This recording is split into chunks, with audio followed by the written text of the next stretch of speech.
अरे इतनी रात गई, ये बैग लेकर कहाँ चली?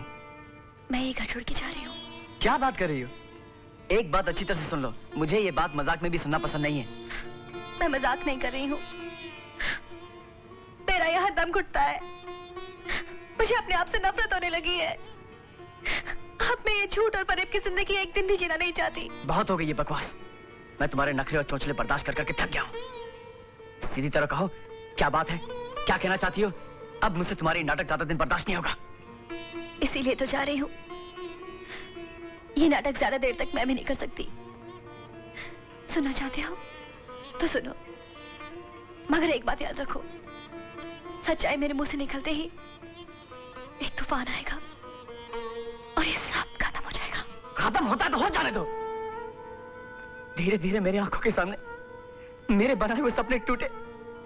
इससे तो कहीं ज्यादा अच्छा है कि ये सब एक ही दिन में तबाह हो जाए। अब मुझसे बर्दाश्त नहीं होता और ना ही मैं इंतजार कर सकता। कहो, क्या बात है? जिस बच्ची को तुम अपनी जान से ज्यादा चाहते हो, जिसे तुम अपना खून, अपनी औलाद समझते हो, वो बच्ची तुम्हारी नहीं। Shut up! तुम क्या समझती हो कि मेरे साथ इतना गंदा घिनौना फरेब करके ये बैग उठाकर यूं टहलती भी निकल जाओगी? नहीं, नहीं, इसकी सजा तुम्हें जरूर मिलेगी और वो मैं दूंगा। अगर ये सब खत्म होता तो अब इसे खत्म मैं करूंगा। इसे खत्म मैं करूंगा। मैं करूंगा खत्म, मैं करूंगा खत्म, इसे खत्म मैं करूंगा।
ये तुमने क्या किया?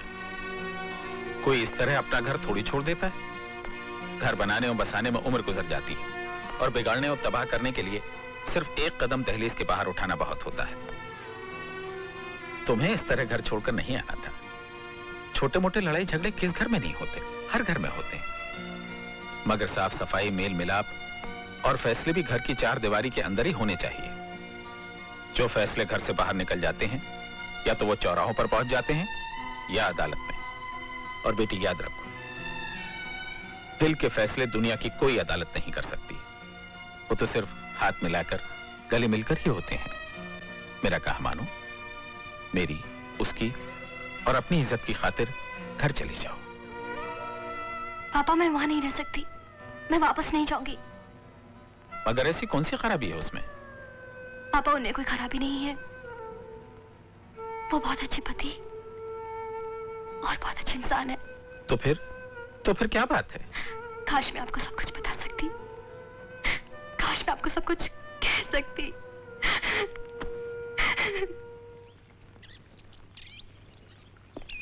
गोपाल, सुबह सुबह तुम यहाँ? बस ऐसी वॉक पे निकला था, सोचा तुमसे मिलता चलो। बैठो, मैं चाय लेकर आती हूँ। नहीं, चाय रहने दो, मैं आज जरा जल्दी में हूँ, फिर कभी आ जाऊंगा। अभी तो कहा था कि वॉक पर निकले हो, फिर ये जल्दी कैसी? नहीं नहीं, बात यह है कि मुझे अभी भी काम याद आ गया। क्या बात है गोपाल, तुम बहुत परेशान और घबराए नजर आ रहे हो। सब ठीक तो है ना? हाँ, सब ठीक है।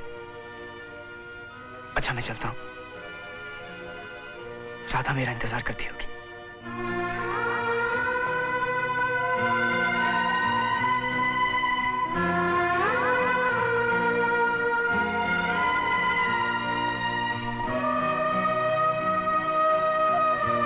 बेटे, गोपाल इस तरफ आ रहा है। पापा उन्हें नहीं बताना कि मैं यहाँ हूँ। बेटी, ये बात मैं उससे कैसे और कब तक छुपा सकता हूँ? पापा मुझे उलझी हुई जिंदगी को सुलझाने में थोड़ा वक्त चाहिए। अभी मैं उनसे नहीं मिल सकती। बेटी मगर पापा आपको मेरी कसम।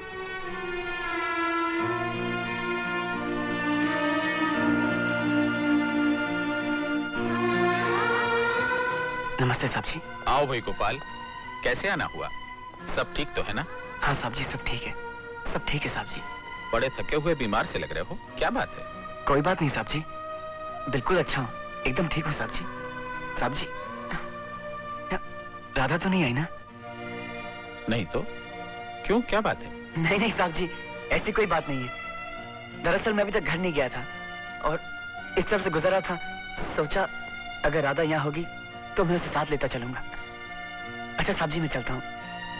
एक दिन राधा, मैं, मुन्नी, हम सब यहाँ आएंगे, सारा दिन आपके साथ गुजारेंगे, खूब हंसेंगे, मजा करेंगे, आपका भी टाइम पास हो जाएगा। अच्छा साहब जी, फिर किसी दिन आते। राधा, मुन्नी।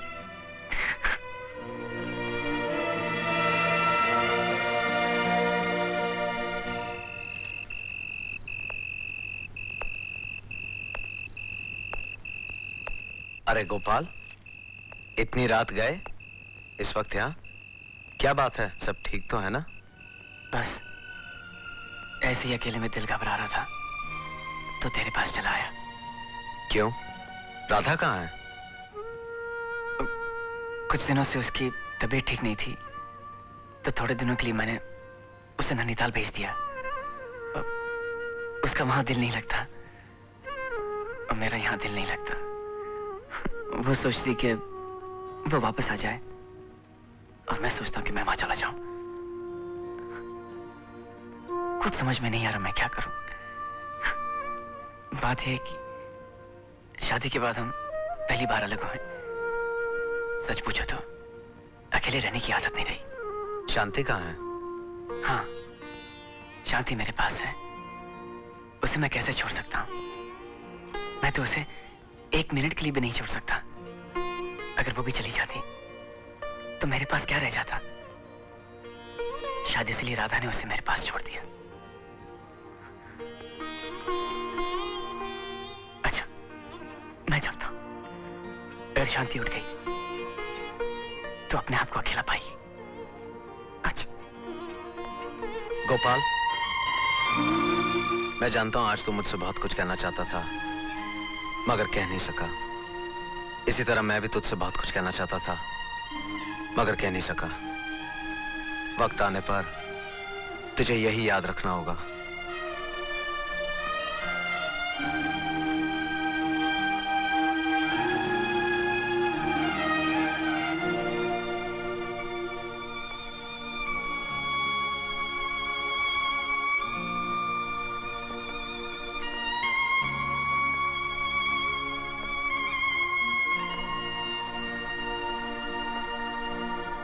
आजा मेरा बेटा, आजा आजा पापा के पास। जो छोटा मामू मोटा, मामू गया दिल्ली, दिल्ली से लाया 7 कटोरी। एक कटोरी टूट गई, मामा की टांग टूट गई।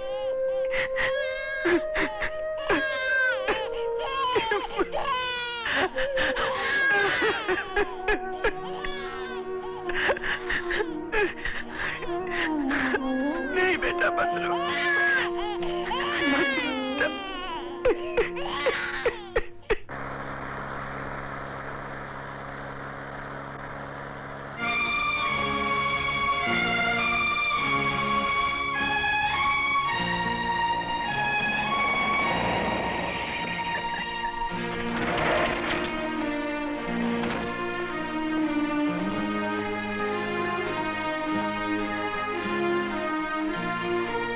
राय साहब, राधा कहाँ है?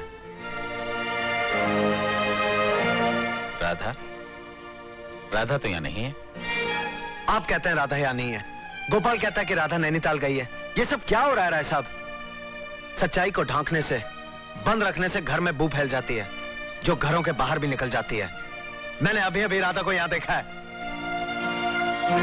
राधा यही है, मगर वो किसी से मिलना नहीं चाहती, अपने घर भी वापस जाना नहीं चाहती। मेरी समझ में नहीं आता मैं क्या करूं। बेटे, मुझे तुम्हारी मदद की जरूरत है। तुम उसके दोस्त हो, तुम ही उसे समझा सकते हो। जाओ, उसे समझाओ, वरना सब तबाह हो जाएगा।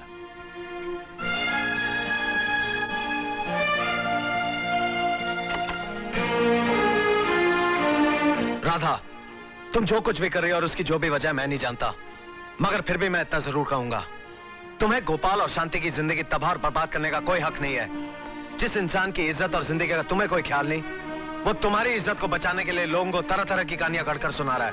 पागलों की तरह एक जगह से दूसरे जगह, एक घर से दूसरे घर तुम्हें ढूंढ रहा है। क्या गुनाह था उसका? किस बात की सजा दी जा रही है उसे?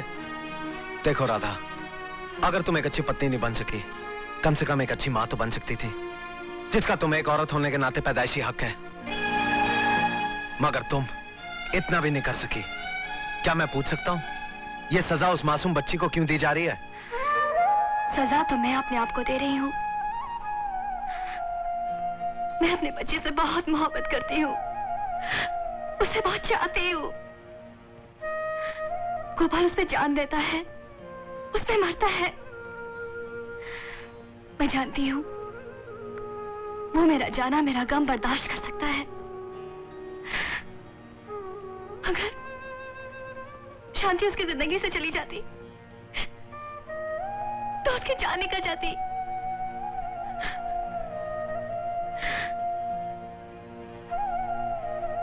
मेरा मेरी बच्ची से दूर रहना ही मेरी सजा है।